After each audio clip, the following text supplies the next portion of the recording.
കുട്ടി വന്നോളി. രസമുണ്ടോ? എനിക്ക് ഇവിടുന്ന് ഡ്രസ്സ് കിട്ടിയിട്ടില്ല.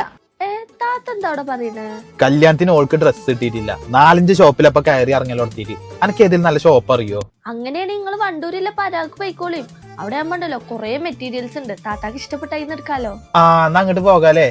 ഞമ്മക്ക് വണ്ടൂരിലെ പരാഗ് പോകാം. അപ്പൊ ഗൈസ് നമ്മളിപ്പോ എത്തിയിരിക്കുന്നത് വണ്ടൂരില്ല പരാഗ് ഫാഷനിലാട്ടോ. ഇവിടെ ഗൈസ് നിങ്ങൾക്ക് ആവശ്യമുള്ള എല്ലാ മെറ്റീരിയൽസും ഉണ്ട് കേട്ടോ. കോസ്മോസ് തുണി, ഡയബിൾ തുണി, പിന്നെ വെൽവെറ്റ് ഉണ്ട്, ജോർജറ്റ് ഉണ്ട്, പിന്നെ പ്രിന്റ് ഇല്ല തുണി ഉണ്ട്, ബ്രൊക്കേഡ് ഉണ്ട്, അങ്ങനെ ഒരുവിധം എല്ലാതും ഇവിടെ ഉണ്ട്. പിന്നെ ഇവിടെ മെറ്റീരിയൽസ് ഒക്കെ സ്റ്റാർട്ട് ചെയ്യുന്നത് വെറും 45 രൂപ മുതലാട്ടോ. പ്രിന്റ് മെറ്റീരിയൽസ് ആണെങ്കിൽ 60 രൂപ മുതലാണ് സ്റ്റാർട്ടിങ്. പിന്നെ നമ്മൾ ലൈനിങ്സിനൊക്കെ യൂസ് ചെയ്യുന്ന ക്രേപ്പ്, അങ്ങനെ എല്ലാ സാധനങ്ങളും ഇതിന്റെ ഉള്ളിലുണ്ട് കേട്ടോ. അതുപോലെ തന്നെ പർദ്ദാൾക്കൊക്കെ പറ്റിയ നല്ല അടിപൊളി തുണി ഇവിടെ ഉണ്ട്. പിന്നെ അത് മാത്രമല്ല പാന്റുകൾ, ലേസുകൾ, ഷോളുകൾ, അങ്ങനെ ഒരുവിധം എല്ലാ സാധനങ്ങളും ഇതിന്റെ ആവശ്യമായിട്ടില്ല. 3 പീസ് സെറ്റ്, ബോട്ടം, ഷാള്, പാന്റിനുള്ള തുണി സെറ്റ് ആയിട്ട് ഇവിടെ അവൈലബിൾ ആട്ടോ. അപ്പൊ നമ്മൾ ലൊക്കേഷൻ ആരും മറക്കണ്ട. പരാഗ് ഫാഷന് നിയർ മൈജി, കാളിക്കാവ് റോഡ്, വണ്ടൂര്.